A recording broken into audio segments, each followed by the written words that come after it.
نحمده ونصلي على رسوله الكريم اما بعد اعوذ باللہ من الشیطان الرجیم بسم اللہ الرحمن الرحیم۔ السلام علیکم میرے پیرنٹس، سارے بزرگواروں، بھائیوں بہنوں، جو بھی لوگ مجھے سنتے ہیں۔ میں کافی عرصے کے بعد آئی ہوں، میرے یہ ویڈیو کافی دنوں کے بعد آ رہی ہے اور یہ غالباً ہماری 17ویں ویڈیو ہے۔ ریزن اس کا یہ تھا کہ بچوں کے اسکول کھلے ہیں، میرے گھر میں کچھ کام چل رہا تھا تو روٹین سیٹ ہی نہیں ہو پا رہی تھی اور سمجھ میں ہی نہیں آ رہا تھا کہ میں اپنی پڑھائی کیسے کروں بچوں کو پڑھانے کے دوران۔ بہرحال مجھے کچھ پچھلے ہفتے میں موقع ملا and I was able to prepare this talk. تو آج لاسٹ ٹائم جو ہم نے ویڈیو جہاں پہ چھوڑی تھی وہ تھا ہجرت حبشہ، جو دوسری بار جو ہجرت کی حبشہ کی طرف مسلمانوں نے، اور اس دفعہ پہلے سے زیادہ لوگوں نے مسلمانوں نے ہجرت کی تھی، وہ ہم نے ٹاپک پورا کور کیا تھا، اور اس میں نجاشی کے بارے میں اور حبشہ کے بارے میں اور وہاں رہنے کے متعلق اور اس سے ہمیں کیا فائدے، اس پوری سٹوری سے ہمیں کیا فائدے، کیا بینیفٹس حاصل ہوتے ہیں، کیا ہمیں اس سے سیکھ ملتی ہے، ہم کیا کیا کچھ اس سے سیکھ سکتے ہیں، وہ ہم نے ڈسکس کیا تھا۔ اس میں تھوڑی بہت جو چیزیں رہ گئی تھیں وہ ہم آج جلدی سے اس کو ختم کر لیتے ہیں۔ اور اس کے ریویو کے طور پہ یہ ہے کہ مسلمان حبشہ میں تقریباً 10-11 سال رہتے ہیں، جب وہ دوبارہ جاتے ہیں، اور وہ حبشہ میں 10 سے 11 سال رہتے ہیں، جب تک رسول صلی اللہ علیہ وسلم ان کو خود خط لکھ کر، جیسا کہ ہم نے بات کی تھی کہ جعفر بن صادق رضی اللہ تعالیٰ عنہ جو ہیں، حضرت جعفر صادق، وہ وہاں پر ان کے لیڈر کے طور پہ تھے، تو ان کو خط لکھا رسول صلی اللہ علیہ وسلم نے تقریباً 11 سال کے بعد کہ وہ واپس مدینہ کی طرف اب ہجرت کر لیں وہاں سے اور حبشہ چھوڑ دیں۔ تو اس وقت انہوں نے حبشہ چھوڑا اور وہ مدینہ کی طرف آئے، ادروائز وہ پورے 10 سے 11 سال تک حبشہ میں ہی مقیم رہے۔ اور اس کا ریزن کیا تھا؟ جب کہ رسول صلی اللہ علیہ وسلم، اگر ہم کرونالوجیکلی دیکھیں تو ان لوگوں نے چوتھے سال میں، نبوت کے چوتھے سال میں تقریباً ہجرت کی ہے، اور رسول صلی اللہ علیہ وسلم 6 سال کے اندر مدینہ موو ہو جاتے ہیں، لیکن ان کو نہیں آنے کا کہتے۔ تو اس کے ظاہر ہے رسول صلی اللہ علیہ وسلم بہت ہی دور اندیش جو ہے وہ نظر رکھتے تھے، اور ان کو اس بات کا اندازہ تھا کہ خدا نخواستہ مدینہ کی طرف ہجرت کا جو پلان ہے یہ غلط بھی ہو سکتا ہے ثابت، یہ پلان فیل بھی ہو سکتا ہے، اور ہمیں کوئی مسئلہ بھی ہو سکتا ہے، تو ہم اپنا ایک پلان بی کے طور پر نا حبشہ کو ہم ایک سائٹ پہ ضرور رکھیں اور وہاں سے اپنا ناطہ ختم نہ کریں کہ خدا نخواستہ اگر ہمیں ضرورت پڑ گئی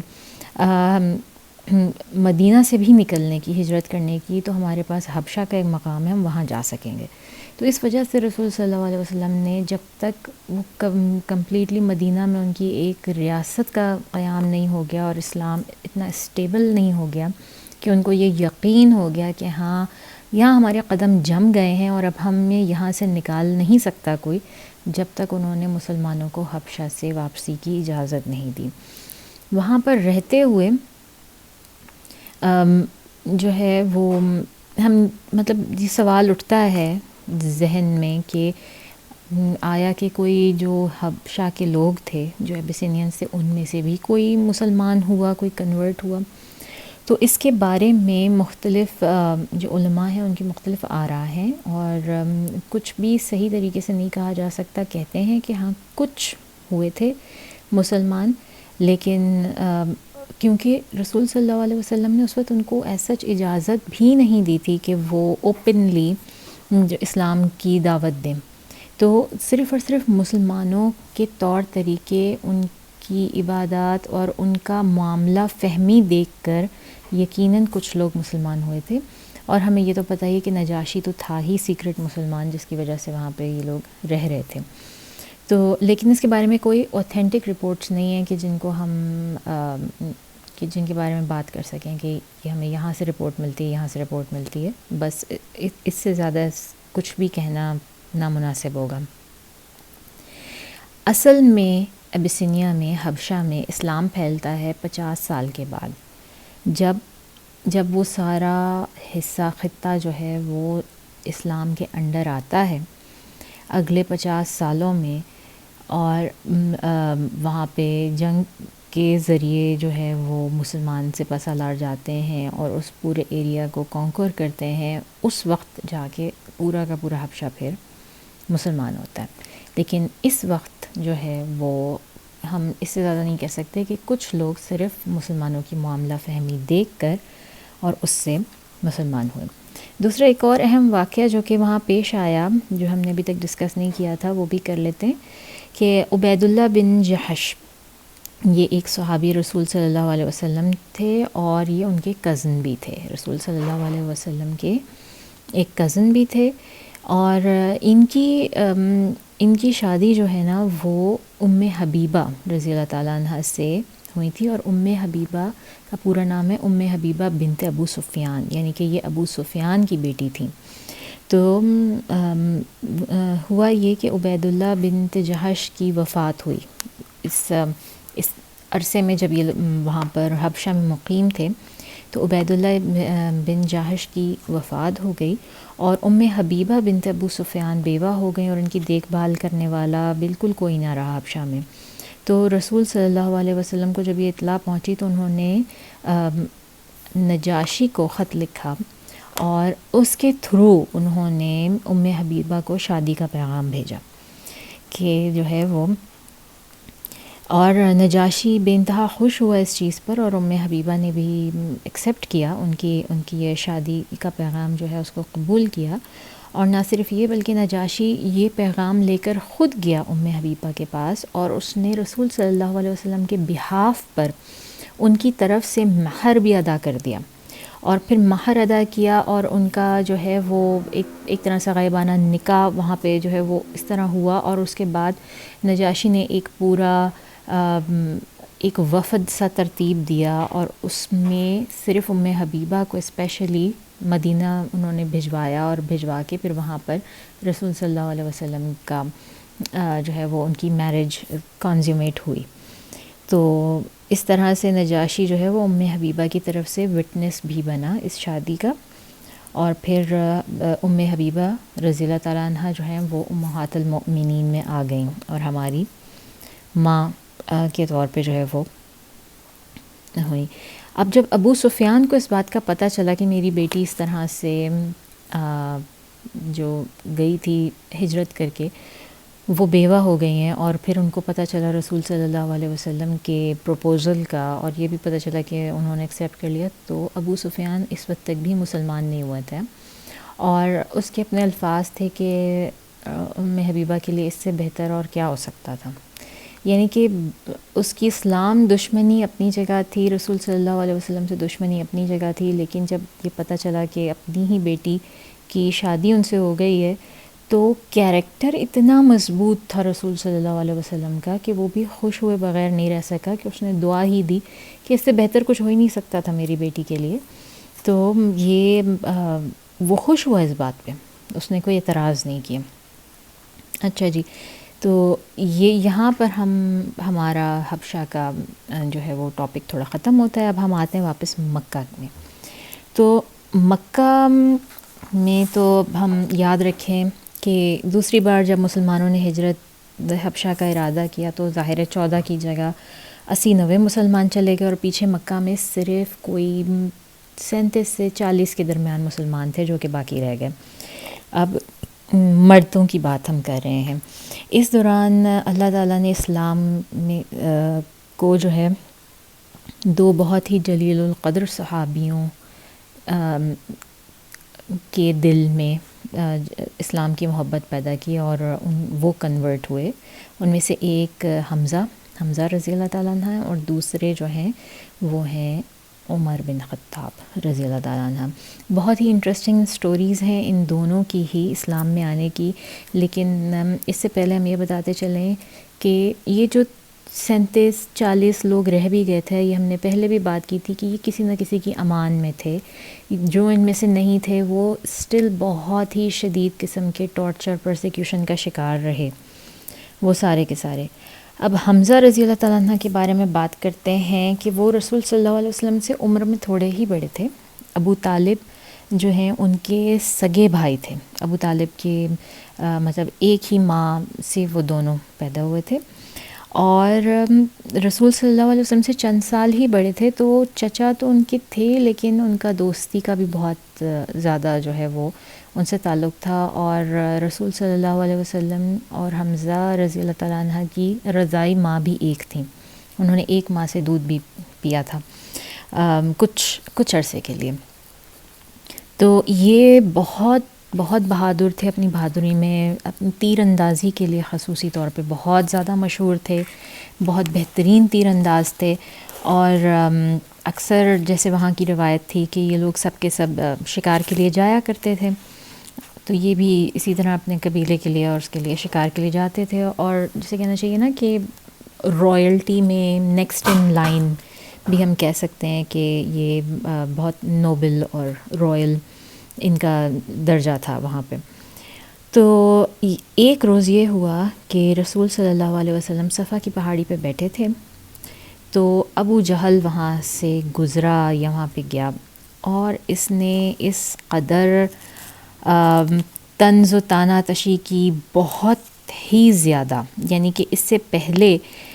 اس نے کبھی اتنی زیادہ بدتمیزی نہیں کی تھی. تو اس نے رسول صلی اللہ علیہ وسلم کے ساتھ بہت زیادہ برے انداز میں بات کی،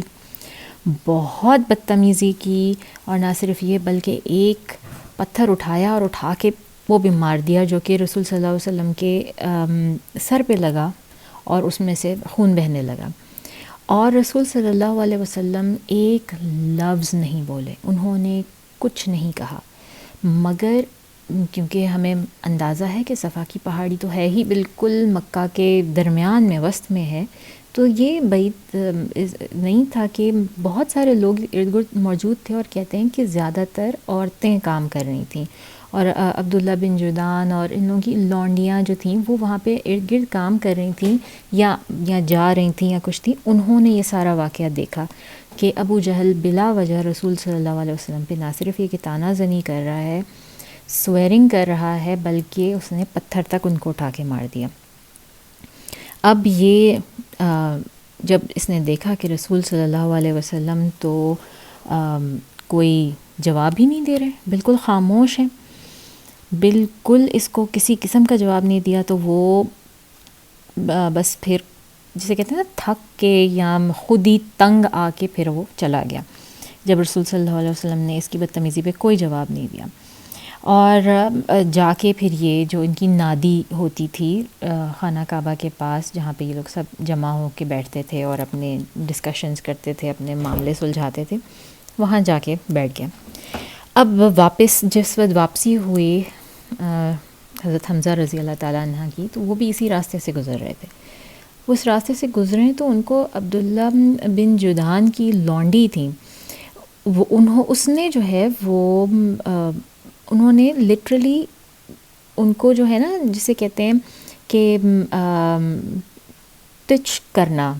کسی کو جو ہے نا وہ پوک کرنا کہ تم لوگ کس طرح کے لوگ ہو، تم لوگ اپنے قبیلے کے ایک آدمی کی حفاظت نہیں کر سکتے، اور مخزومی قبیلے کا ایک بندہ آ کے اس کی اتنی بری جو ہے وہ انسلٹ کر رہا ہے اور اس کو یہاں تک کہ مار کے چلا جاتا ہے، اور تمہارے قبیلے کا کوئی آدمی اس کی حفاظت ہی نہیں کر سکتا.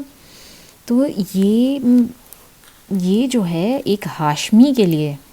جو حضرت حمزہ رضی اللہ تعالیٰ عنہ تھے، ان کے لیے یہ ایک بہت ہی جسے کہتے ہیں نا بہت ہی غیرت کی بات، ان میں غیرت بڑی ایک دم سے جاگی کہ ہیں کہ اس نے میرے نیفیو کے ساتھ، میرے بھتیجے کے ساتھ ایسا سلوک کیا میری غیر موجودگی میں. اس میں کوئی اسلام کی محبت نہیں شامل. ابھی حضرت حمزہ رضی اللہ تعالیٰ عنہ کوئی مسلمان نہیں ہوا، لیکن یہ صرف اور صرف کہ وہ انتہائی غیرت میں آ گئے اپنے قبیلے کے بندے کے اور اپنے رشتہ دار کی خاطر، کہ جسے کہتے ہیں نا خون نے جوش مارا، وہ والی چیز. تو کہ وہ اسی وقت انہوں نے اپنی بو اور ایرو جو ان کی تیر تھے وہ لٹکے ہوئے تھے ان کے ہاتھ، ان کے کندھے پہ لٹکی ہوئی تھی ان کی بو، اور وہ لے کر اسی وقت وہیں سے وہ پلٹے اور وہاں گئے جو قریش کی نادی میں، جہاں پہ یہ لوگ سارے لوگ موجود تھے اور بیٹھے ہوئے تھے، اور انہوں نے جا کے للکارا اس کو ابو جہل کو، اور اس کو اپنی بو سے اتنی زور کا مارا کہ اس کے بھی منہ سے خون نکل آیا۔ اب وہاں پر سارے ہی لوگ موجود تھے، تو فوراً جسے کہتے ہیں نا وہ گروپ بندی ہو گئی، مخزومی سارے ابو جہل کی طرف اکٹھے ہو گئے، اور ہاشمائٹس جو تھے وہ سارے حمزہ کی طرف اکٹھے ہو گئے، اور بس ایک جسے کہتے ہیں نا ایک وار ہونے ہی لگی تھی، ابھی بس شروع ہی ہونے لگی تھی۔ اور اس پہ حمزہ رضی اللہ تعالیٰ عنہ نے کہا کہ جو ہے تم یعنی تمہاری ہمت کیسے ہوئی، تم میرے بھتیجے کو اتنی بری طرح سے کیسے ابیوز کر کے آ سکتے ہو، اور میں بھی اس کے ریلیجن، میں بھی اس کو فالو کرتا ہوں، اور میں بھی اس کے ریلیجن میں سے ہوں، میں نے بھی اس کو مان لیا ہے، وہ جو کچھ کہتا ہے میں اس کو مانتا ہوں، اور میں بھی اس کو فالو کرتا ہوں۔ اب یہ اس وقت جو ہے نا ہمارے حمزہ رضی اللہ تعالیٰ عنہ، یہ مسلمان کمپلیٹلی یہ ان کے منہ سے نکل گیا،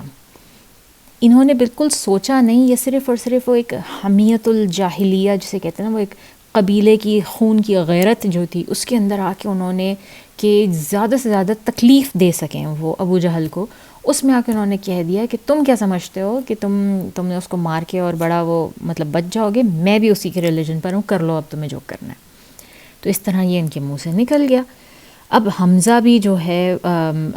وہ اس وقت تو وہ بہت غصے میں تھے، وہ کہہ کے نکل گئے، لیکن یہ جب دونوں گروپس کھڑے ہو گئے تو اس کے اوپر پھر وہ کھڑا ہوا، ابو جہل کھڑا ہوا، اور اس نے ان کو ٹھنڈا کیا، اس نے کہا کہ ابو عمارہ کو چھوڑ دو، اس کے ساتھ کوئی جھگڑا مت کرے۔ ابو عمارہ حضرت حمزہ رضی اللہ تعالیٰ عنہ کی کنیت ہے، ان کی بیٹی کا نام عمارہ تھا، تو ان کو ابو عمارہ کہا جاتا ہے، کہ ابو عمارہ کو چھوڑ دو، بائے اللہ میں نے جس طرح سے آج اس کے بھتیجے کی بے عزتی کی ہے اور اس کے ساتھ جو سلوک کیا میں نے کبھی نہیں اس طرح کیا، تو اس کا غصہ آنا جائز ہے۔ تو اس کے کہنے پر، ابو جہل کے کہنے پر پھر یہ لڑائی تھمی اور سب لوگ بیٹھ گئے، ان کی جو گروپ بندی تھی پھر وہ ٹوٹی اور یہ سب کے سب بیٹھے۔ اب یہ کہ ان سب کی سوچ میں تو یہ پڑ گیا نا کہ حمزہ ایک بہت ہی پاورفل فگر مکہ کی، جس کی طرف لوگ دیکھتے ہیں کہ بھائی یہ ایک انتہائی پاورفل بندہ ہے، یہ تو ہماری طرف تھا، اور اب یہ اچانک سے ایک دم سے مسلمانوں کی طرف ہو گیا ہے، تو یہ ان سب کے لیے بڑا شوق تھا۔ اب یہ شوق ان کے لیے تو تھا، لیکن جو حضرت حمزہ رضی اللہ تعالیٰ عنہ ہیں، اب آپ ان کی سچویشن سوچیں اور سنیں، یہ گھر گئے اپنے، اور اب یہ ادھر سے ادھر ٹہل رہے ہیں اور سوچ رہے ہیں یہ میں نے کیا کہہ دیا، میں نے تو سوچا بھی نہیں، سمجھا بھی نہیں، اور میں تو جانتا بھی نہیں اسلام کو، میں تو کچھ مجھے نہیں پتا کہ وہ صحیح ہے یا غلط ہے، اور یہ میں نے کیا بول دیا، میرے منہ سے کیا نکل گیا۔ اور وہ اتنے حیران ہوئے کہ جو ہے کہ یہ میں نے کیا کہہ دیا، کہ وہ پریشان ہو کے نا انہوں نے اپنے انداز سے جس طرح وہ عبادت کیا کرتے تھے اسی طرح انہوں نے کہا، او اللہ میں اپنا معاملہ تجھ پہ چھوڑتا ہوں، اگر تو یہ صحیح ہے نا محمد صلی اللہ علیہ وسلم کا معاملہ یعنی کہ اسلام، اگر تو یہ واقعی صحیح ہے یا آپ کی طرف سے، تو یہ خود بخود آپ میرا دل اس کے لیے مطمئن کر دیں، میرے دل میں اس کی جگہ بنا دیں، اور اگر نہیں ہے تو پھر مجھے اٹھا لیں، کیونکہ ظاہر ہے اس زمانے میں وہی بات ہے نا کہ مرد کی زبان سے نکلی ہوئی جو بات ہے وہ تو نہیں کسی بھی طور پہ پلٹ سکتی، بدل سکتی، تو وہ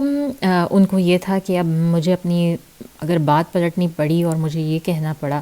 کہ نہیں میں نے تو اسلام نہیں قبول کیا تھا اور میرے منہ سے نکل گیا صرف،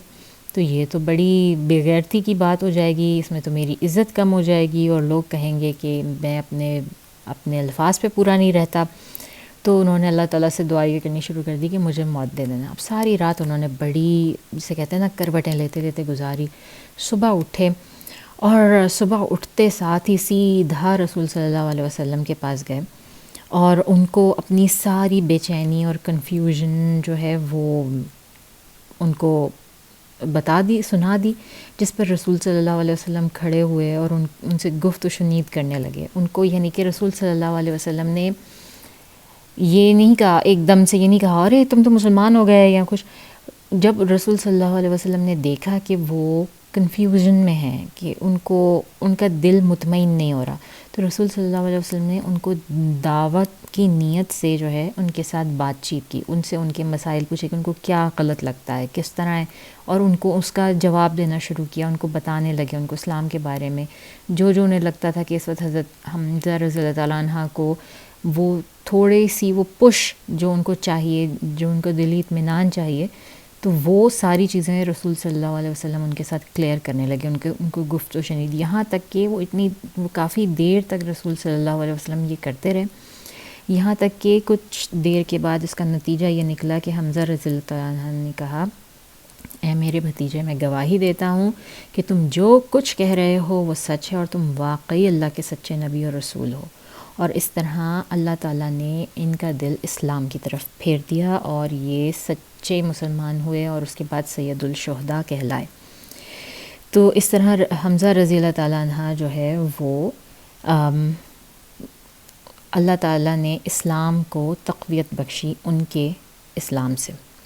یہ بہت ہی ان کا آنا اسلام میں خوش آئند ثابت ہوا، کیونکہ یہ قریش کے لیڈران میں سے تھے، ابو طالب کے سگے بھائی تھے، اور ان کے اسلام لانے کی وجہ سے یہ جو مخزومی، ابو جہل اور یہ سارے لوگ جو تھے، کیونکہ یہ ان کے پائے کے تھے، یہ ان کے بالکل سے کہتے ہیں ایکول بندے کا اسٹینڈرڈ اسٹیچر ہو، تو وہ یہ اس کے تھے، تو اس کی وجہ سے ان سب کو نا اپنے لہجے اور اپنی بدتمیزیاں بڑی ٹون ڈاؤن کرنی پڑیں. ان کو ہوا کہ اب اگر ہم نے کچھ زیادہ اوورلی کچھ ریاکٹ کیا تو حمزہ کس سے ہمیں سامنا کرنا پڑے گا، تو لوگوں نے اپنے آپ کو بڑا ٹون ڈاؤن کیا. ابھی ان کو اسلام قبول کیے 3 دن گزرے تھے، تو دوسرے صحابی جو ہیں عمر رضی اللہ تعالیٰ عنہ،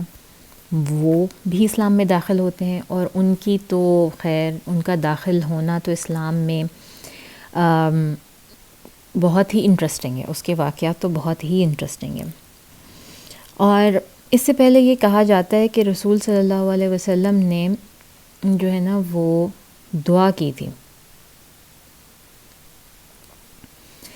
ان کے لیے. اچھا، صرف 3 دن کے بعد حمزہ رضی اللہ تعالیٰ عنہ کے اسلام قبول کرنے کے اللہ تعالیٰ نے اسلام کو ایک اور تقویت پہنچائی، جسے کہتے ہیں نور علی نور، وہ ہوا. اور عمر رضی اللہ تعالیٰ عنہ کے ذریعے یہ ذی الحج کا مہینہ نبوت کے 6 سال کا واقعہ ہے، یعنی کہ حضرت حمزہ اور حضرت عمر رضی اللہ تعالیٰ عنہ کا اسلام قبول کرنا جو ہے وہ نبوت کے 6 سال میں ہے. ہجرت مدینہ سے تقریباً 4 سال پہلے کی بات ہے کہ ان دونوں کا اسلام قبول کرنا. سامان سفر ابھی ہم نے جو ہے وہ کرنا ہے مزید اس کا ذکر. اچھا، کچھ ابھی ہم نے پچھلی ویڈیوز میں جب ہجرت کا ذکر کر رہے تھے، ہجرت حبشہ کا، تو اس میں ہم نے ذکر کیا تھا کہ ایک خاتون صحابیہ تھیں جو کہ جانتے تھے، جو لوگ دونوں میاں بیوی عمر رضی اللہ تعالیٰ عنہ کو،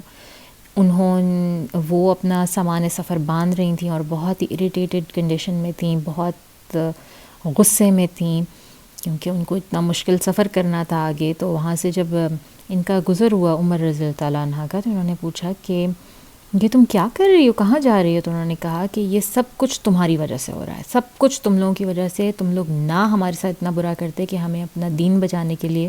اور اپنی پریکٹس، اپنے دین کی پریکٹس کرنے کے لیے ہمیں اپنے لیے کوئی دوسرا سیف جگہ ڈھونڈنی پڑتی، اور اس وجہ سے ہم جا رہے ہیں. انہوں نے اتنے غصے میں کہا کہ عمر رضی اللہ تعالیٰ عنہ جو ہے وہ تھوڑے شرمندہ سے، تھوڑے خاموش سے ہوئے اور کہنے لگے کہ اچھا نوبت یہاں تک پہنچ گئی ہے. کیونکہ عمر رضی اللہ تعالیٰ عنہ جو تھے نا، وہ بے شک اسلام مخالف تھے، لیکن وہ ان لوگوں میں سے نہیں تھے جنہوں نے بہت ہی گندے اور اوچھے ہتھ کنڈے استعمال کیے اسلام کے خلاف یا رسول صلی اللہ علیہ وسلم کے خلاف. عمر رضی اللہ تعالیٰ عنہ نے کبھی اپنی، جسے کہتے ہیں نا، حد نہیں پار کی، اور کبھی جہالت کے دنوں میں بھی اور ابھی اسلام جو ہے وہ قبول کرنے سے پہلے بھی وہ کبھی اتنے نیچے نہیں گرے، اتنے نیچ نہیں ہوئے کہ وہ کبھی ایسی کوئی بات کرتے منہ سے یا اپنے جسم سے فزیکلی اس طرح ہوتے کہ بہت زیادہ جو ہے وہ ان کی، وہی کہتے ہیں نا کہ ایک نوبل طرح کا اینمی ہوتا ہے، اور ایک انمی بہت ہی گیا گزرا ہوتا ہے جس سے آپ کچھ بھی بعید نہیں کر سکتے. تو عمر رضی اللہ تعالیٰ ان لوگوں میں سے تھے جو بڑے نوبل اینیمیز تھے. اور یہ بھی دیکھنے کی بات ہے کہ ایسے جتنے لوگ تھے جنہوں نے اسلام مخالفت میں گھٹیا پن کا مظاہرہ نہیں کیا، جیسے ابو جہل تھا یا ابو لہب تھا، کہ یہ لوگ تو حد سے گزرے، ان سب لوگوں کو اللہ تعالیٰ نے اسلام سے جو ہے وہ شرف بخشا، ان سب کی بخشش فرمائی، ان سب کو اسلام میں داخل کیا. یہ ہم آگے سنتے جائیں گے. تو اسی طرح تو ہم اس واقعے کا ذکر کر رہے تھے جس میں لیلا نے ان کو کہا کہ ان کے اوپر پھٹ پڑیں، اور پھر جب عمر نے کہا کہ اچھا نوبت یہاں تک پہنچ گئی ہے، اچھا چلو ٹھیک ہے، تم جہاں جاؤ تمہیں برکتیں نصیب ہوں. انہوں نے اس طرح دعا دے کے وہ وہاں سے چل دیے. تو لیلا کافی جو ہیں وہ ہوئیں، جسے کہتے ہیں نا ایکسائٹیڈ ہوئیں. جب ان کے خاوند گھر پہنچے تو انہوں نے ان کو فوراً ان کو بڑی ایکسائٹمنٹ میں ان کو بتایا کہ مجھے لگتا ہے کہ عمر کا دل جو ہے نا وہ اسلام کی طرف نرم ہو رہا ہے، اس کی طرف آ رہا ہے. تو ان کے جو خاوند تھے انہوں نے کہا زیادہ خوش مت ہو، عمر کے باپ کا گدھا جو ہے نا وہ پہلے اسلام قبول کر لے گا، عمر قبول نہیں کرے گا. ان کا خیال تھا کہ وہ اتنے سٹرن ہیں، اتنے زیادہ سٹبرن ہیں کہ وہ نہیں کر سکیں گے. اب ابن ترمذی میں نریٹڈ ہے کہ اللہ تعالیٰ نے رسول صلی اللہ علیہ وسلم کے دل میں یہ بات ہمیشہ سے تھی، اور وہ جانتے تھے کہ کون لوگ ہیں کہ جن کے اسلام میں آنے سے اسلام کو بہت تقویت ملے گی.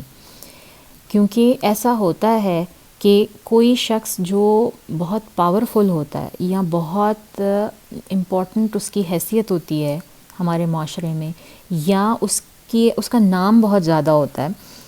وہ اگر دین کی طرف آئے، وہ کوئی اچھا کام کرے تو اس کے فالوورز نیچرلی اس کو فالو کرتے ہیں. اور اس سے بڑی وہ جتنی پازیٹیو امیج پیش کر سکتا ہے نا، وہ عام لوگ، ہم آپ کے جیسے عام لوگ گھروں میں بیٹھے ہوئے، ہمارا اسلام صرف ہمیں جو ہے وہ فائدہ پہنچاتا ہے، لیکن ایسے لوگ جو ہوتے ہیں ان کا اسلام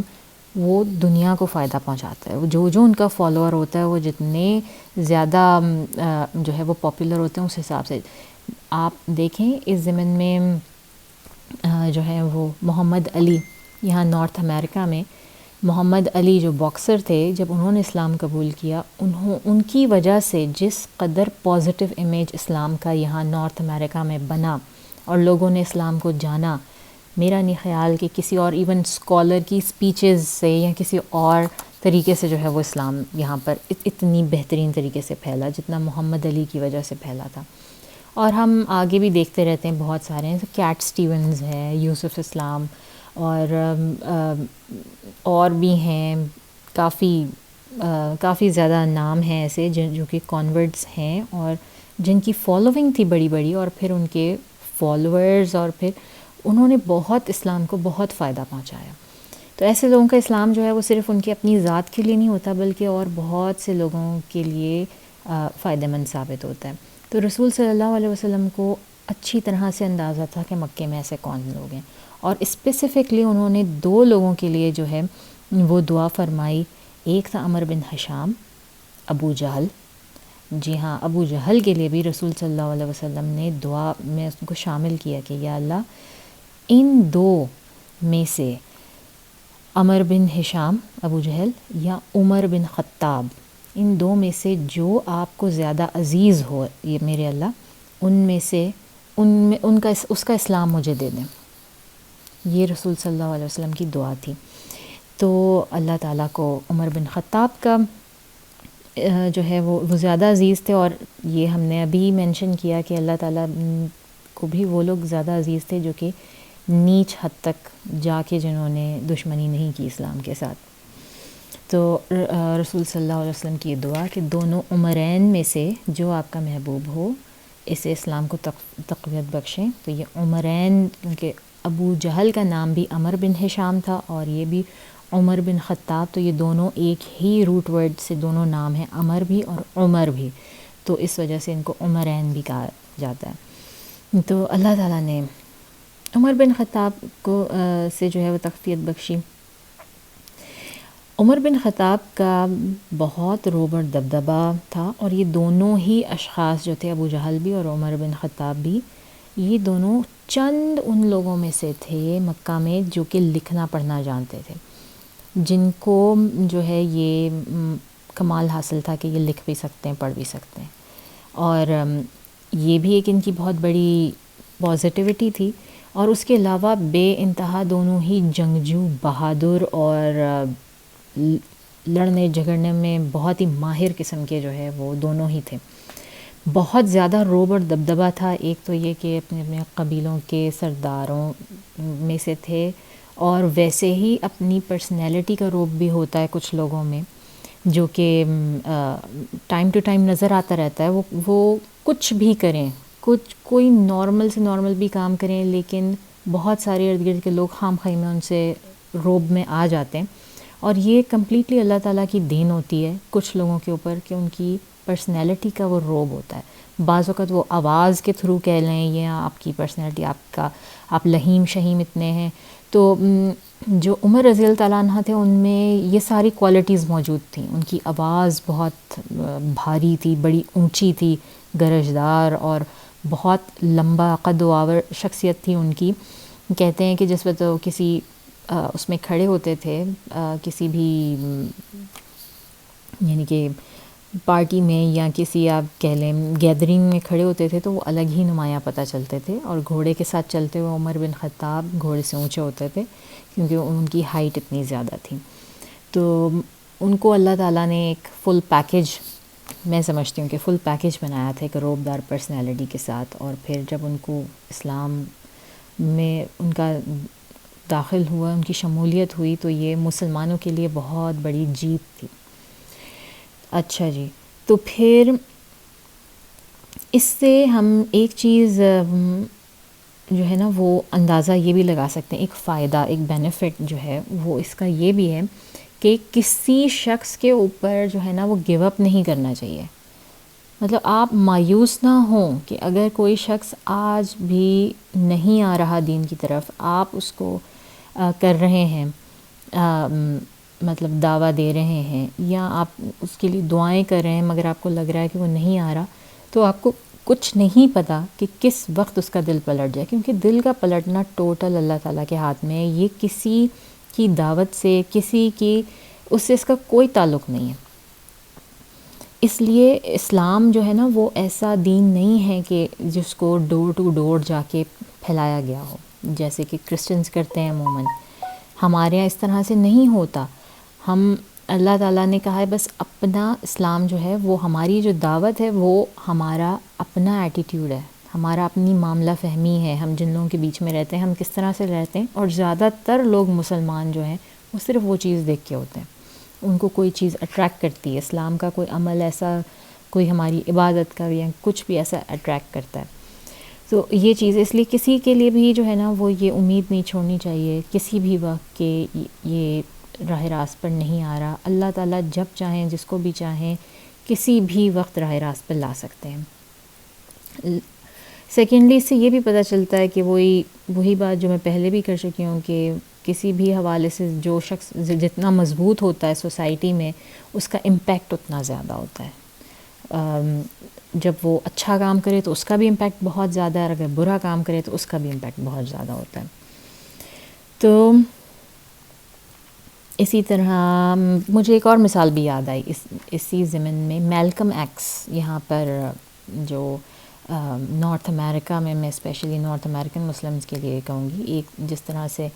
محمد علی تھے، اسی طرح میلکم ایکس، یہ دو ایسی ہستیاں جنہوں نے اسلام کا پازیٹیو امیج، بلکہ اسلام کو انٹروڈیوس کرانے میں نارتھ امریکہ میں بہت بہت بڑا کارنامہ ہے یہ ان کا. ابن مسعود فرماتے ہیں کہ جس وقت عمر رضی اللہ عنہ شہادت کے قریب تھے اور ہمیں مسلمانوں کو عزت ملی، جب عمر نے اسلام قبول کیا تو جب سے اب تک ہم نے کبھی جب عمر نے اسلام قبول کیا اس سے پہلے ہم نے کبھی حرم میں نماز نہیں پڑھی تھی. جب عمر کنورٹ ہوئے تو اس دن ہم نے حرم میں نماز پڑھی. ابن عباس فرماتے ہیں کہ ایک روز ہم نے پوچھا عمر بن خطاب رضی اللہ تعالیٰ عنہ سے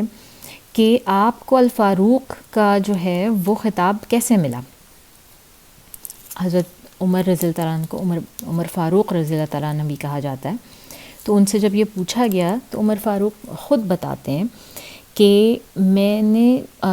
فاروق کا مطلب ہوتا ہے وہ جو کہ صحیح اور غلط میں فرق کر سکے، صحیح اور غلط میں فرق کرنے والا فاروق وہ کہلاتا ہے۔ تو خود عمر فاروق رضی اللہ تعالیٰ عنہ فرماتے ہیں کہ جب میں نے اسلام قبول کیا تو رسول صلی اللہ علیہ وسلم سے میں نے پوچھا کہ رسول اللہ صلی اللہ علیہ وسلم کیا ہم صحیح راستے پہ نہیں ہیں؟ تو رسول صلی اللہ علیہ وسلم نے فرمایا کہ بالکل آف کورس ہم لوگ ہیں، اور میں اللہ تعالیٰ کی قسم کھاتا ہوں جس کے ہاتھ میں میری جان ہے کہ تم اس دنیا میں صحیح راستے پر ہو اور آخرت میں بھی جنت میں ہی جاؤ گے۔ تو عمر فاروق رضی اللہ تعالیٰ عنہ کہتے ہیں تو پھر میں نے پوچھا کہ پھر ہم کیوں چھپ چھپ کے مطلب میٹنگز کرتے ہیں اور ہم کیوں کھل کے سامنے نہیں آتے؟ تو میں قسم کھاتا ہوں کہ جس نے آپ صلی اللہ علیہ وسلم کو اس دنیا میں حق اور سچائی کے ساتھ بھیجا ہے کہ ہم اپنی یہ کنسیلمنٹ جو ہے، یہ ہم اپنی جو یہ خفیہ وہ دعوت ہے اس کو ختم کریں گے، اور اب ہمارا کاز ہمارا یہ اتنا نوبل ہے، ہم اس کو لے کے کھل کے پبلکلی دنیا کے سامنے آئیں گے۔ اور پھر ہم لوگوں نے 2 گروپس بنائے، ایک گروپ مردوں کا جو ہے اس کو حضرت حمزہ رضی اللہ تعالیٰ عنہ لیڈ کر رہے تھے، اور دوسرا گروپ اس کو حضرت عمر رضی اللہ تعالیٰ عنہ لیڈ کر رہے تھے، اور یہ دونوں حضرات اپنی لیڈرشپ میں ان کو لے کے حرم میں گئے، اور وہاں پہ انہوں نے پہلی مرتبہ سارے مسلمانوں نے اکٹھے جو ہے وہ کھل کے حرم میں نماز پڑھی، اور کسی کافر کی کسی کی ہمت نہیں تھی کہ ان کی طرف آنکھ اٹھا کے دیکھے، کوئی طعنہ زنی کرے یا ان کو جو ہے کوئی ضرر پہنچائے ان 2 حضرات کی وجہ سے۔ اور اس موقع کے اوپر رسول صلی اللہ علیہ وسلم نے مجھے الفاروق کا خطاب دیا۔ تو یہ ان کی عمر بن خطاب کی جو ان کا لقب تھا الفاروق، اس کی سٹوری یہ ہے۔ اچھا جی، اب عمر بن خطاب کی جو کنورٹ سٹوری ہے نا وہ کافی انٹرسٹنگ ہے، اور وہ ایک سٹیپ میں نہیں ہے، یعنی کہ ہم لوگوں کو ایک آدھ سٹوری تو معلوم ہے ان کے جو مشہور ہے زیادہ، لیکن بات یہ ہے کہ خود عمر بن خطاب جو ہیں وہ ہمیں بتاتے ہیں کہ اسلام ان کے دل میں جسے کہتے ہیں نا اسٹیپ بائی اسٹیپ تھوڑے تھوڑے اوکیزن کے اوپر آیا ہے۔ اور وہ کون سے اوکیزنس تھے؟ وہ اس طرح سے ہیں کہ عمر رضی اللہ عنہ کو جوانی میں شراب نوشی کا شوق تھا، وہ شراب نوشی کرتے تھے، اور اس وقت تقریباً ان کی عمر جو ہے وہ 25 برس کے لگ بھگ ہوگی، اور دن بھر وہ محنت مزدوری کرتے تھے، کام کرتے تھے، بکریاں بھی چراتے تھے، اور شام کو آ کے پھر ایک جسے کہتے ہیں نا کہ مے خانہ سا تھا وہاں پہ، جہاں پہ شراب یہ نوجوان لڑکے سارے مل کر یہ شراب نوشی کیا کرتے تھے، تو یہ وہاں جاتے تھے ان کے ساتھ بیٹھ کے، اور ان کے بڈیز تھے جسے کہتے ہیں وہ ڈرنکنگ بڈیز جس طرح ہوتے ہیں، تو وہ تھے ان کے، تو یہ ان کے ساتھ جا کے مل کے بیٹھ کے جو ہے وہ شراب نوشی کرتے تھے۔ ایک شام یہ آئے اپنے کام وام سے واپس ہو کے، تو ان کو کریونگ ہوئی اپنی شراب پینے کی، تو یہ اپنے گھر سے نکلے اور کسی میخانے خانے کی طرف گئے جو انہوں نے کوئی جگہ مقرر کی ہوئی تھی جہاں پہ شراب ملتی تھی۔ جب وہاں پہنچے تو دیکھتے ہیں کہ وہاں پہ ان کے دوستوں میں سے کوئی بھی موجود نہیں ہے اس وقت، تو جب انہوں نے دیکھا کہ وہ بند سا ہے اور وہاں پہ کوئی موجود نہیں ہے تو یہ وہاں سے نکل گئے۔ پھر انہوں نے رخ کیا اس دکان کا جہاں سے شراب ملتی تھی، جب یہ وہاں پہنچے تو دیکھتے ہیں کہ وہاں پر بھی کوئی نہیں ہے، اب انہوں نے ایسے ہی سوچا کہ میں کیا کروں، تو اپنا دماغ ہٹانے کے لیے نا اس طرف سے کہ میں نہ سوچوں شراب نوشی کے بارے میں، انہوں نے سوچا کہ چلو میں خانہ کعبہ جا کے طواف کر لیتا ہوں۔ تو یہ اب شراب پیتے پیتے خانہ کعبہ پہنچ گئے۔ اب وہاں جب پہنچے تو انہوں نے دیکھا کہ ظاہر اندھیرا تھا وہاں پہ، رات کا وقت تھا، رسول صلی اللہ علیہ وسلم نماز پڑھ رہے تھے اور کوئی بھی وہاں پہ موجود نہیں تھا۔ تو یہ جو ہے اب جا کے یہ خانہ کعبہ پہنچے، اور عمر نے سوچا کہ کوئی بھی نہیں ہے یہاں پہ، یہ میرا وقت ہے، دس از لائک مائی ٹائم، کہ میں اس وقت رسول صلی اللہ علیہ وسلم کو کوئی بھی نقصان پہنچا سکتا ہوں اور کسی کو پتہ نہیں چلے گا کہ کس نے جو ہے وہ ان کو خدا نخواستہ قتل کر دیا یا نقصان پہنچایا، کیونکہ اتنا اندھیرا ہے کہ کوئی دیکھ بھی نہیں سکتا، تو کسی کو پتہ نہیں چلے گا. تو آج یہ کام میں کرنے کی کوشش کرتا ہوں. تو رسول صلی اللہ علیہ وسلم پر انہوں نے سوچا کہ میں خدا نخواستہ یہ چڑھائی کر سکتے ہیں. تو وہ خاموشی سے دبے قدموں رسول صلی اللہ علیہ وسلم کے بالکل پیچھے پہنچ گئے اور رک گئے. اور سوچیں آپ کہ ہم لوگ جو ہیں وہ ابھی ہم قرآن کی تلاوت جب سنتے ہیں، ہم مشاری راشد کی، ہم خلیل حسری کی، بہت اتنے حسین ماشاءاللہ تلاوتیں ہیں کہ وہ کیا اثر کرتی ہیں ہمارے دل کے اوپر. تو آپ اس تلاوت کے بارے میں سوچیں جو رسول صلی اللہ علیہ وسلم فرما رہے ہوں گے، اور جو عمر نے اتنے قریب سے سنی کہ شاید وہ ایک ہاتھ کے ڈسٹینس پہ ان کے پیچھے خاموشی سے کھڑے تھے، اور رسول صلی اللہ علیہ وسلم کو نہیں پتہ تھا کہ وہ وہاں موجود ہیں. تو وہ کیا تلاوت ہوگی. اور اللہ کرے کہ آپ کو، مجھے، ہم سب کو رسول صلی اللہ علیہ وسلم کی زبان سے وہ تلاوت سننی نصیب ہو، ہم جنت میں جائیں اور ہمیں اللہ تعالیٰ وہ تلاوت سنوائیں. آمین، سب لوگ کہیں آمین. تو اب رسول صلی اللہ علیہ وسلم نے اس وقت سورہ حاقہ کی تلاوت کر رہے تھے، اور یہ پہلی دفعہ تھا کہ عمر رضی اللہ تعالیٰ عنہ کو جو ہے نا ون آن ون، جسے کہتے ہیں نا، رخ کے بغیر کسی انٹرپشن کے، بغیر کسی شور شرابے کے ادھر ادھر سے، کہ پہلی دفعہ انہوں نے اتنے قریب سے رخ کے قرآن کی تلاوت سنی رسول صلی اللہ علیہ وسلم کے منہ سے. یہ پہلی مرتبہ تھا. اب ہم یہ پہلے بات کر چکے ہیں کہ عمر جو تھے وہ پڑھے لکھے شخص تھے، وہ پڑھنا لکھنا جانتے تھے. اس کا مطلب ہے ان کا انٹلیکٹ، ان کا نالج عام لوگوں کی بنسبت بہتر تھا، اور وہ اچھی اور بری چیز میں بہت بہترین طریقے سے تمیز کر سکتے تھے. تو رسول صلی اللہ علیہ وسلم جو ہیں وہ سورہ حاقہ کی تلاوت کر رہے تھے. تو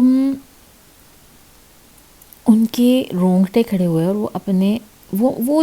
ایک سارٹ آف، جس طرح کہتے ہیں نا، بندہ ایک ٹرانس میں چلا جاتا ہے کہ اتنی خوبصورت تلاوت، اور پھر نہ صرف یہ کہ وہ تلاوت اتنی خوبصورت، اس کا کانٹینٹ بھی اتنا خوبصورت، جو وہ تلاوت کر رہے ہیں وہ پڑھنے والی چیز بھی اتنی خوبصورت کہ وہ بھول ہی گئے نا کہ وہ کس کام کے لیے آئے تھے اور کس کام کے لیے ان کے پیچھے کھڑے ہوئے تھے، رسول صلی اللہ علیہ وسلم کے پیچھے آ کے کھڑے ہوئے تھے. وہ یہ بھول ہی گئے، اور وہ کان لگا کے غور سے سننے لگے کہ آپ صلی اللہ علیہ وسلم کیا کہہ رہے ہیں. تو اس طرح انہوں نے عمر رضی اللہ تعالیٰ عنہ یہ کہانی خود اپنی زبانی جو ہے نا وہ مسند احمد میں بیان کرتے ہیں، اور یہ اپنی زبانی میں فرماتے ہیں کہ میں ان کے پیچھے کھڑا تھا، رسول صلی اللہ علیہ وسلم تلاوت فرما رہے تھے سورہ الحاقہ کی. عمر کہتے ہیں کہ میں حیران تھا کہ سورت کے ردھم اور اس کی کمپوزیشن اتنی خوبصورت ہے، الفاظ کا استعمال، اور واللہ یہ تو میں نے کبھی ایسا ردھم سنا ہی نہیں تھا. تو میں سوچنے لگا کہ یہ کہاں سے آیا ہے. وہ بندہ اپنے دماغ میں سوچتا نا کہ یہ کہاں سے آیا ہے. تو میں نے ابھی دل میں سوچا ہی تھا،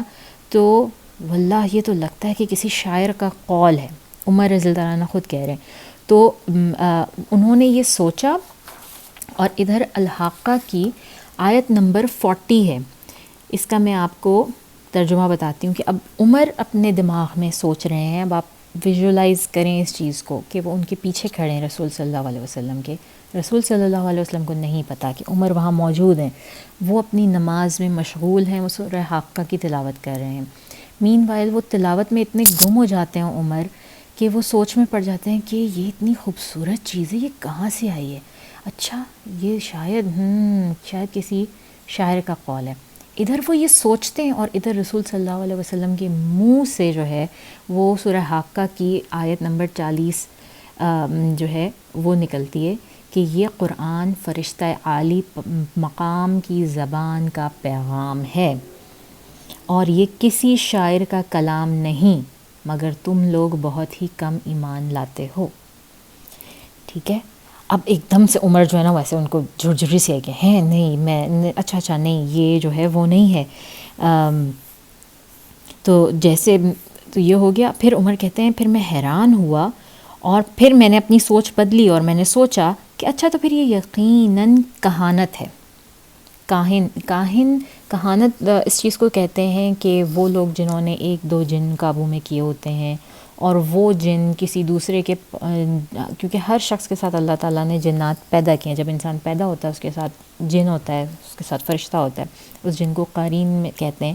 تو وہ یہ کام کرتے ہیں کہ وہ اس جن کو اس جن سے رابطہ کرتے ہیں جو میرا اور آپ کا جن ہے، اور پھر وہ جن جو ہمارا قارین ہوتا ہے وہ ہمارے بارے میں سب کچھ اس جن کو بتا دیتا ہے. وہ جن جا کے اس آدمی کو بتاتا ہے جس کو اس نے قابو کیا ہوتا ہے، اور پھر وہ آدمی آپ کو آپ کے بارے میں بتانا شروع کر دیتا ہے کہ تمہیں فلانی عمر میں جو ہے وہ یہ تکلیف ہوئی تھی، تمہارے ساتھ ایسے ہو گیا تھا، تمہارے ساتھ ویسے ہو گیا تھا. اور مطلب وہ آپ کے بارے میں وہ باتیں بتانے شروع کر دیتے ہیں جو کہ ادروائز اس کو نہیں پتہ ہو سکتی. اور پھر لوگ بہت ہی جسے کہتے ہیں نا وہ امپریس ہو جاتے ہیں کہ او اس سے تو غیب کا علم ہے، اس سے تو ہمارے بارے میں پتہ ہے. اس چیز کو کہانت کہتے ہیں. تو انہوں نے پھر دوسری چیز انہوں نے یہ سوچی کہ یہ کہانت ہے، تو فوراً اگلی آیت جس کو رسول صلی اللہ علیہ وسلم کے منہ سے اللہ تعالیٰ نے بیان کروایا، اور نہ کسی کاہن کے مزخرفات ہیں لیکن تم لوگ بہت ہی کم فکر کرتے ہو. یعنی کہ رائٹ آن دی پوائنٹ اللہ تعالیٰ کیسے ان کو جواب دلوا رہے ہیں. اب عمر جو ہیں پھر وہ تھوڑے سے ہو گئے کہ یہ قول کاہن کا نہیں. اچھا اب یہ پھر جو ہے وہ تھوڑے سے ہو گئے اور اب یہ حیران ہوئے اور سوچا کہ پھر یہ کہاں سے آیا ہے. تو اس پر اللہ تعالیٰ نیکسٹ آیت فوراً فرماتے ہیں یہ تیرے پروردگار کا اتارا ہوا ہے. اور پھر اگر یہ پیغمبر اچھا جب یہ فرماتے ہیں اس کے بعد انہوں نے سوچا، عمر رضی اللہ تعالیٰ عنہ نے یہ سوچا کہ اچھا تو یہ بھی تو ہو سکتا ہے نا کہ رسول صلی اللہ علیہ وسلم نے خود ہی اپنی طرف سے گھڑ لیا ہو، اپنی طرف سے وہی الفاظ بیان کر رہے ہوں، تو یہ بھی پاسبل ہے. تو فوراً اس کا بھی جواب الحاقہ کی پھر آیت 44 میں آتا ہے اگر یہ پیغمبر ہماری نسبت کوئی جھوٹ بات بنا لاتے تو ہم ان کا داہنا ہاتھ پکڑ لیتے، پھر ان کی رگے گردن کاٹ ڈالتے، پھر تم میں سے کوئی ہمیں روکنے والا نہ ہوتا. اور یہ کتاب تو پرہیزگاروں کے لیے نصیحت ہے، اور ہم جانتے ہیں کہ تم میں سے بعض اس کو جھٹلانے والے ہیں، نیز یہ کافروں کے لیے موجب حسرت ہے. Isn't that amazing? Isn't that completely miraculous? اور یہ میں جانتی ہوں کہ یہ آج کے دور میں بھی ہوتا ہے. آج کے دور میں بھی ایسے کئی لوگ ہیں، اور یہ ہمارے عام لوگوں کے ساتھ ہونے کی بات ہے کہ آپ کے ذہن میں ایک سوال چل رہا ہے، آپ پریشان ہیں، آپ قرآن کھولتے ہیں اور آپ کو ایسا لگتا ہے کہ سامنے یہ تو اللہ تعالیٰ مجھ سے ہی بات کر رہے ہیں. یہ بہت دفعہ ہوتا ہے، اور یہ قرآن ریگولر پڑھنے والوں کے لیے ایک بہت عام بات ہے. اور بھی کئی کانورٹ سٹوریز اگر آپ سنیں، میں ریسنٹلی ایک کانورٹ سٹوری سن رہی تھی، کسی انگریز کی تھی، کوکیشین کی، اور وہ یہی جو ہے وہ بتا رہے تھے کہ ان کے ساتھ بھی ایگزیکٹلی اسی طرح ہوا کہ انہوں نے کہا انہوں نے بڑی جو ہے وہ اس کے بارے میں معلومات حاصل کر لی لیکن پھر بھی دلی اطمینان نہیں تھا. تو ایک دن کہتے ہیں کہ میں نے یہ کیا کہ میں ٹیبل کے اوپر بڑی موم بتیاں جلو کے بیٹھ گیا اور میں اللہ تعالیٰ سے دعا کرنے لگا کہ یا اللہ بس مجھے کوئی ایک چھوٹا سا سائن دکھا دیں، آپ بس مجھے ایسا کوئی سائن دکھا دیں کہ میں اسلام قبول کر لوں، کچھ ایسا ہو جائے. مطلب وہ ایکسپیکٹ کر رہے تھے کہ شاید کوئی بجلی کا کڑکا آ جائے یا ایسے کر کے شوں کر کے موم بتی خود ہی بجھ جائے گی یا کچھ، لیکن ایسا کچھ نہیں ہوا. کہتے ہیں میں انتظار کرتا رہا، کچھ بھی نہیں ہوا. پھر میں جب انتظار کرتے کرتے تھک گیا تو میں نے کہا چلو میں قرآن ہی کھول لیتا ہوں. میں نے قرآن کھولا تو اس میں آگے جو آیت تھی وہی میرے لیے سب سے بڑا میریکل تھا. اور اس آیت میں یہی لکھا ہوا تھا کہ لوگ جو ہیں وہ بیٹھ کے نشانیاں مانگتے ہیں. میں اب اس آیت کو بھول گئی ہوں جو ایگزیکٹ نمبر اس آیت کا اور سورہ ہے، لیکن بہرحال ان کی پوری سچویشن سے ریلیٹڈ وہ آیت تھی، اور اللہ تعالیٰ نے ان کو اس طرح سے نشانی دکھائی اور وہ اسی وقت مسلمان ہوئے. تو یہ چیز یہ ایک نارمل ہے، یہ ہوتی ہے مسلمانوں کے ساتھ. اور یہ عمر رضی اللہ تعالیٰ عنہ کے ساتھ جس وقت ہوئی فرسٹ ٹائم، تو آپ خود دیکھیں، خود سوچیں کہ ان کے دل میں اسلام کے لیے پہلا سافٹ کارنر جسے ہم کہتے ہیں وہ پیدا ہو چکا تھا اس واقعے کے بعد. اور آپ دیکھیں وہ اس وقت رسول صلی اللہ علیہ وسلم کو نعوذ باللہ قتل کی نیت سے آ رہے تھے. ان کے پاس، اور صرف کلام کی خوبصورتی تھی کہ وہ نہ صرف رک کے سنا سوال جواب، مطلب اپنے ذہن کے جو سوال تھے ان کے جواب بھی پا لیے، اللہ تعالیٰ نے رسول صلی اللہ علیہ وسلم کے ذریعے ان کو اس طرح دے بھی دیا. تو اس طرح، اور خود عمر رضی اللہ تعالیٰ عنہ کہتے ہیں کہ یہ پہلی بار تھا کہ اسلام میرے دل میں داخل ہوا اور اس نے تھوڑا سا گھر کر لیا، اور وہ رسول صلی اللہ علیہ وسلم کو بنا کوئی تکلیف پہنچائے وہاں سے واپس پلٹ آئے، اور ان کو مطلب ان کو پتہ بھی نہیں چلنے دیا کہ وہ وہاں تھے. پھر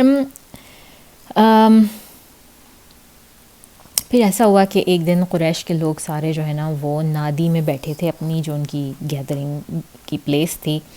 وہ وہاں پر بیٹھے ہوئے تھے، اور جب بھی وہ بیٹھتے تھے تو ان کے پاس ایک ہی ٹاپک ہوتا تھا بات کرنے کے لیے کہ رسول صلی اللہ علیہ وسلم وہ ہمارے خداؤں کو برا کہہ رہے ہیں اور ہمارے دین کو اتنا نقصان پہنچا رہے ہیں، ان سے کس طرح چھٹکارا حاصل کیا جائے، مسلمانوں کی بڑھتی ہوئی تعداد کو کیسے روکا جائے. مطلب ان کی یہی ڈسکشنز ہوتی تھیں اور یہی ان کے معاملے ہوتے تھے جس کا ان کو سو کالڈ حل نکالنے ہوتے تھے. تو ایک دن بہت ابو جہل بہت جسے کہتے ہیں نا بڑھ کے بول رہا تھا، بہت جوش میں تھا، اور وہ جو ہے وہ بہت جوش میں اپنی تقریر کر رہا تھا کہ محمد صلی اللہ علیہ وسلم نے ہمارے باپ دادا کی بہت بے عزتی کی ہے، یہ کہتا ہے، اور جو کوئی ہمارے بتوں کو پوجے گا اس کو سخت سزا ملے گی، وہ سب کے سب جہنم میں جائیں گے، اور اس طرح اس نے ہمارے دین کو گالی دی ہے. تو کیا ہم میں سے کوئی بھی اتنا ایسا مرد کا بچہ نہیں ہے جو جا کے جو ہے اور وہ ان کو قتل کر سکے یا ختم کر سکے. اور پھر وہ اتنا جوش میں کہنے لگا کہ میں جو ہے نا اپنی طرف سے میں وعدہ کرتا ہوں کہ جس شخص نے بھی رسول صلی اللہ علیہ وسلم کو قتل کیا نعوذ باللہ، میں اس کو 100 اونٹ دوں گا، چاہے وہ سرخ ہوں چاہے وہ سفید ہوں. یہ سرخ مطلب اس طرح کا سرخ رنگ نہیں ہے جس طرح ہم سمجھتے ہیں کہ سرخ رنگ ہوتا ہے. عرب جو ہیں وہ یہی اورنجش براؤن جو کلر کے اونٹ ہوتے ہیں ان کو سرخ اونٹ کہتے تھے، اور دوسری جو ہے وہ کالے سیاہ اونٹ، وہ بھی بہت زیادہ یہ دونوں قسمیں جو ہیں اونٹوں کی یہ بہت پرائسی سمجھی جاتی ہیں، بہت قیمتی سمجھی جاتی تھیں. تو اس نے جوش میں آ کے کہا کہ میں 100 اونٹوں کا وعدہ کرتا ہوں جو شخص بھی جا کے جو ہے وہ یہ کام کرے گا. تو اس پر عمر رضی اللہ تعالیٰ عنہ جو ہے وہ راضی ہو گئے. وہ ان کو لالچ آیا اور انہوں نے کہا کہ میں راضی ہو گیا اس دن، اور میں بہت جوش میں اٹھا اور جا کے جو ہے وہ تلوار اپنے گھر گیا، اور جا کے تلوار نیام سے نکالی اور ننگی تلوار لے کے میں بڑے غصے میں، جسے کہتے ہیں نا فل آپ کسی کو پمپ کر دیں، تو وہ اس طرح پمپڈ ہوئے بالکل جو ہے وہ جانے لگے کہ بس میں آج تو کام تمام کر کے ہی آؤں گا. تو جی اب وہ جا ہی رہے تھے تو رستے میں ان کو جو ہیں وہ ابن اسحاق اور دوسرے کہتے ہیں کہ کافی ایسی باتیں ہوئیں، مطلب ابن اسحاق میں یا دوسری جو کتابیں ہیں سیرہ کی اس میں مینشن ہے کہ کافی ایسی باتیں ہوئیں کہ ان کا جیسے ان کا رستہ روکا جا رہا ہو، کہ ان کو کوئی شاعر کسی کی شاعری سنائی دی کہ تم کیا کرنے جا رہے ہو، صرف اس بات پہ کہ ایک شخص کہتا ہے لا الہ الا اللہ، تم اس کو قتل کرو گے کیا. اور یعنی کہ کچھ سپر نیچرل ان کے ساتھ ہوا جو واللہ عالم، یا پھر صرف عمر ہی جانتے. مگر عمر ان سب کو نظر انداز کر کے آگے بڑھتے رہے، یہاں تک کہ وہ ایک شخص کے پاس سے گزر رہے تھے، ان کا نام تھا نعیم ابن عبداللہ. نعیم ابن عبداللہ بھی یہ بھی سیکرٹ مسلم تھے، یہ اسلام قبول کر چکے تھے مگر ان کا اسلام مخفی تھا سب سے. تو انہوں نے جب عمر کو اس حالت میں غصے میں اور ننگی تلوار کے ساتھ جاتے ہوئے دیکھا تو انہوں نے کہا کہ یہ آپ کہاں جا رہے ہیں عمر، آپ کو کیا ہو گیا، کہاں جا رہے ہیں. تو عمر رضی اللہ عنہ نے کہا کہ بس بہت ہو گئی، اب ہمارے بزرگوں کی بہت تذلیل ہو گئی اور ہمارے دین کی بہت تذلیل ہو گئی، آج فیصلہ ہو کر رہے گا، اور میں آج رسول اللہ آج میں محمد کو قتل کر دوں گا. تو نعیم رضی اللہ تعالیٰ عنہ نے جب یہ سنا تو وہ تھوڑے سے خوفزدہ ہو گئے، لیکن وہ انتہائی عقل مند آدمی تھے، اور ان کی عقل مندی کا مظہر یہ تھا کہ انہوں نے اپنے ایموشنز کو بالکل کنٹرول میں رکھا، اور انہوں نے نعیم سے کہا کہ عمر تمہیں کیا لگتا ہے کہ اب بنی عبد المناف تم کو پھر اس کے بعد زمین پہ چلنے پھرنے دیں گے اگر تم نے محمد کو قتل کر دیا صلی اللہ علیہ وسلم، اگر تم نے ان کو قتل کر دیا تو وہ تمہیں جو ہے وہ وہ زندہ رہنے دیں گے؟ اگر تمہیں کچھ کرنا ہی چاہتے ہو تو پہلے جا کر اپنے گھر کی خبر لو اور اپنے گھر والوں کو سنبھالو. تو عمر رضی اللہ عنہ نے کہا کیا مطلب ہے، کیا میں اپنے گھر والوں کو سنبھالوں، کیا تم بات کرنا چاہ رہے ہو؟ تو اس نے کہا کہ نعیم نے کہا کہ تمہیں پتہ نہیں کہ تمہارے اپنی بہن اور بہن اسلام قبول کر چکے ہیں، تو کیا تم رسول صلی اللہ علیہ وسلم کو ان کو کیا مارنے جا رہے ہو؟ پہلے ان کی تو خبر لو جا کے. اگر دیکھا جائے تو یہ نعیم کی بہت حاضر دماغی تھی کہ انہوں نے عمر رضی اللہ عنہ کا دماغ ڈائیورٹ کیا تاکہ وہ کچھ تھوڑا سا وقت جو ہے نا وہ لے سکیں، اور اس وقت کے اندر وہ جا کے رسول صلی اللہ علیہ وسلم کو انفارم کر دیں، ان کو اطلاع دے دیں جلدی سے کہ وہ کوئی اپنے لیے اپنے بچاؤ کی حفاظتی تدابیر کچھ کر لیں، یا وہ وہاں سے چلے جائیں، یا کچھ بھی جو مطلب وہ کر سکیں.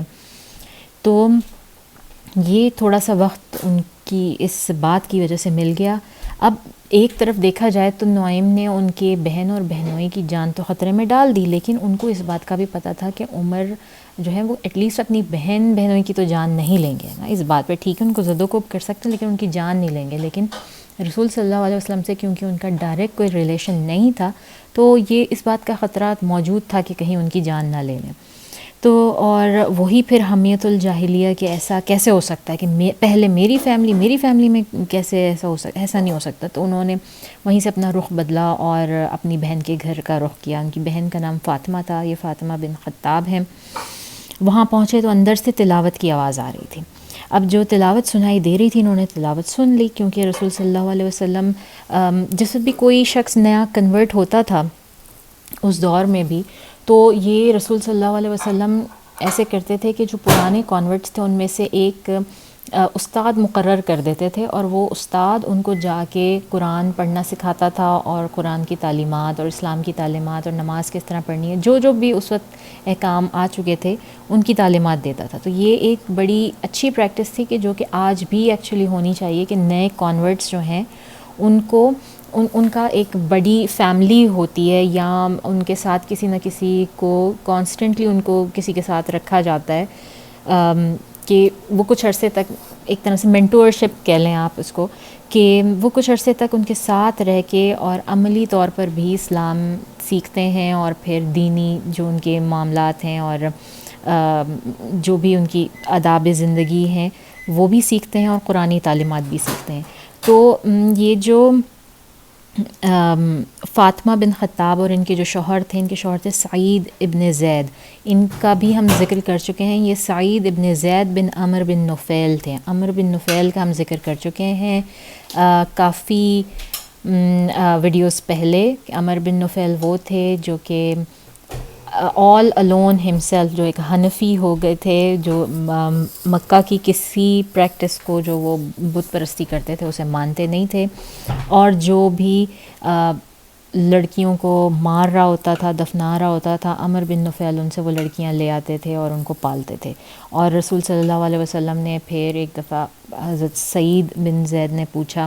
کہ میرے والد کے متعلق بتائیں کہ ان کا کیا حال ہے، اب وہ فوت ہو چکے ہیں. یہ اسلام کی بعثت سے 5 سال پہلے فوت ہو چکے تھے.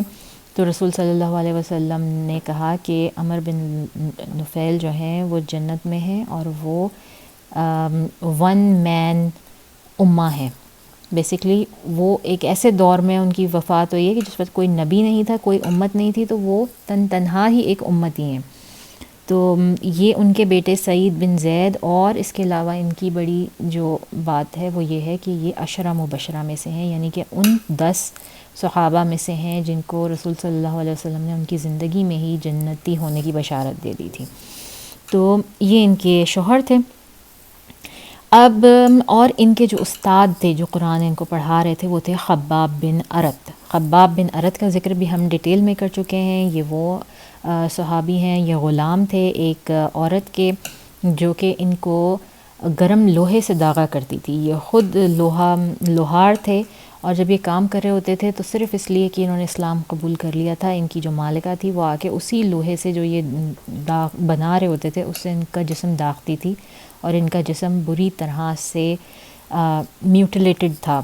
اس ٹارچر کی وجہ سے. تو یہ ان کے استاد تھے. اب جب ان لوگوں نے عمر رضی اللہ تعالیٰ عنہ کی آواز سنی باہر سے تو یہ جلدی سے ہبڑ دبڑ میں اٹھے اور خباب بن ارت کو چھپا دیا، اور جو وہ پارچوں کے اوپر جو کچھ قرآن کی آیات وغیرہ لکھی ہوئی تھیں وہ جلدی جلدی فاطمہ نے اپنے اس طرح کر لیں کہ وہ ساری سمیٹ کے اپنے ارد گرد اور اپنی اسکرٹ اس کے اوپر ایسے پھیلا کے جیسے بیٹھ گئی ان کے اوپر. تو اب اور پھر ان کو کہا جی آپ اندر آئیے بالکل. اب جب یہ اندر آتے ہیں حضرت عمر رضی اللہ تعالیٰ عنہ تو انہوں نے چھوٹتے ہی پوچھا کہ یہاں پر کیا ہو رہا تھا. اس پر بہن اور بہنوں نے کہا چھپانے کی کوشش کی، کہ نہیں کچھ نہیں. تو اس پر عمر نے کہا کہ نہیں واللہ میں نے خود سنا ہے، اور یہاں پر جو ہے تم لوگ کچھ پڑھ رہے تھے. اور انہوں نے اپنے بہنوئی کو زور سے مکہ مارا، یہ جو سعید ابن زید تھے ان کو زور سے مکہ مارا اور ان پہ چڑھائی کر دی اور ان کو کافی مارنے پیٹنے لگے. تو بہن بیچ میں آ گئیں اور ان کے مکوں میں سے ایک مکہ ان کو بھی بہت زور کا لگا اور ان کا بھی سر پھوٹ گیا اور اس میں سے خون نکلنے لگا، جس کو دیکھ کر عمر تھوڑے سے ایک دم سے نرم پڑ گئے کہ ہاں میں نے اپنی بہن کے اوپر ہاتھ اٹھایا اور اس کو مطلب اتنی تکلیف پہنچائی، اس کے منہ سے اس طرح خون بہنے لگا. اور پھر بہن بہت جوش میں آ گئیں اور انہوں نے کہنے لگیں ہاں تو تم جو چاہو کر لو، ہم نے کر لیا اسلام قبول، اب ہم ہرگز کسی بھی صورت میں واپس نہیں پلٹیں گے، چاہے تم ہمیں قتل کر دو. اور عمر رضی اللہ تعالیٰ عنہ بیسکلی ویسے بہت سٹبن، بہت ہارڈ ہیڈڈ قسم کے انسان تھے، لیکن ایک بہت ہی سافٹ ہارٹ رکھنے والے تھے. تو اس پر ایک دم سے یا ہم کہہ سکتے ہیں کہ بس اللہ تعالیٰ کا کرم ہوا کہ ان کا دل اس وقت اللہ تعالیٰ نے ایک دم سے پلٹ دیا اور وہ ایک دم سے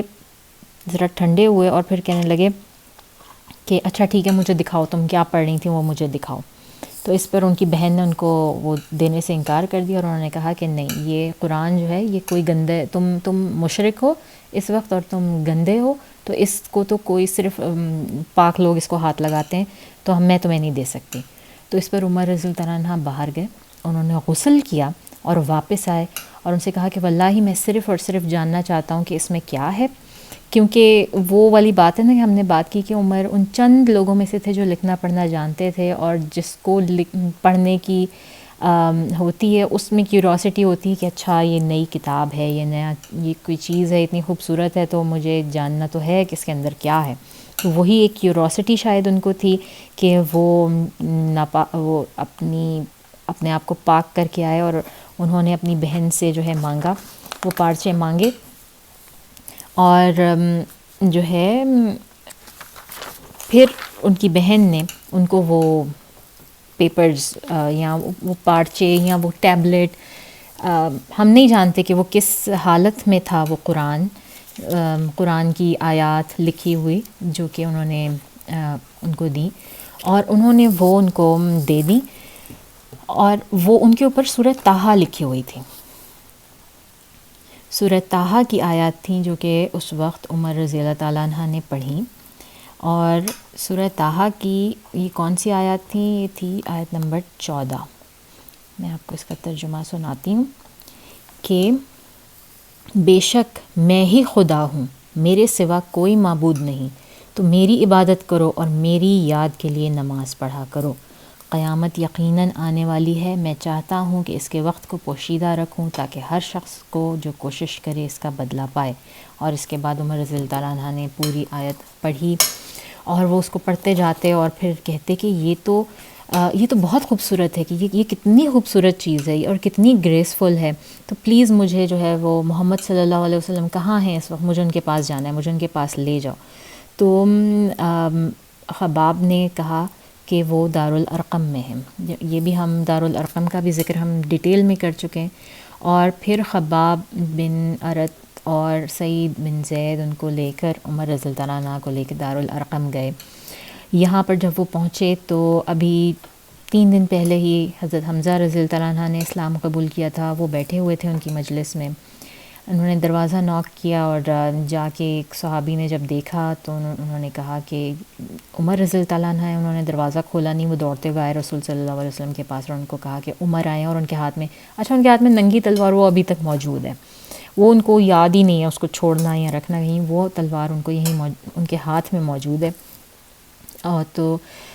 رسول صلی اللہ علیہ وسلم کہ کچھ کہنے سے پہلے حضرت حمزہ نے کہا اگر تو وہ اچھی نیت سے آیا ہے تو وہ اسلام میں داخل ہو جائے گا، اور اگر نہیں تو پھر اسی کی تلوار سے اس کا سر قلم کر دیں گے ہم، تو آنے دو تم اس کو۔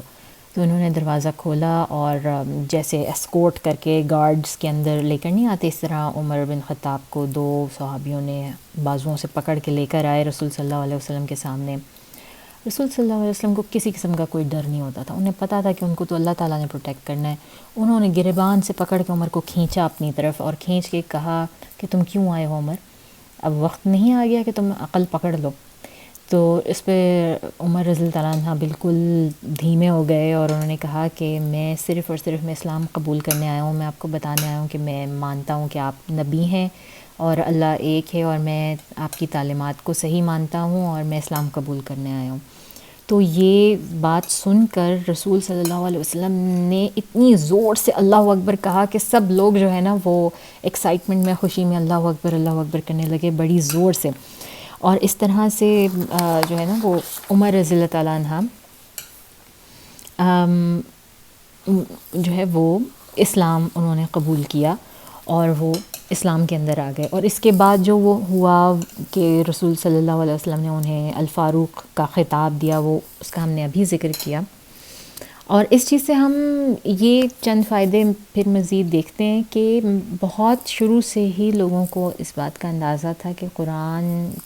کو جب تک آپ اچھی پاکیزہ حالت میں نہیں ہیں آپ اس کو ٹچ نہ کریں، اس کو آپ ٹچ نہیں کر سکتے۔ اور یہ پیوریفیکیشن جو ہے، یہ آپ کی طہارت، یہ صرف آپ کی فزیکل طہارت ہی نہیں ہے، یہ صرف اور صرف آپ کے جسم کا پاک ہونا ہی نہیں ہے، بلکہ یہ آپ کا اندر کا پاک ہونا بھی ہے۔ آپ اندر سے بھی اپنے آپ کو اس پاک رکھیں اور پھر اس کو چھوئیں۔ السعید نے جو ہے عمر کا دل اس طرح بدلتے ہوئے دیکھا، تو اس وقت انہوں نے جو ہے عمر بن خطاب کو بتایا کہ تمہیں پتہ ہے کہ ہم نے کچھ عرصہ پہلے ہی رسول صلی اللہ علیہ وسلم کو یہ دعا کرتے ہوئے سنا تمہارے لیے کہ تمہارے یا عمر بن ہشام کے مابین جو اللہ کو عزیز ہو اللہ تعالیٰ اسے اسلام کا شرف بخشیں، اور یہ تمہارے حصے میں آیا ہے۔ تو اس طرح سے پھر رسول صلی اللہ علیہ وسلم کے ساتھ پھر اس کے بعد اس واقعے کے بعد سے پھر لوگوں نے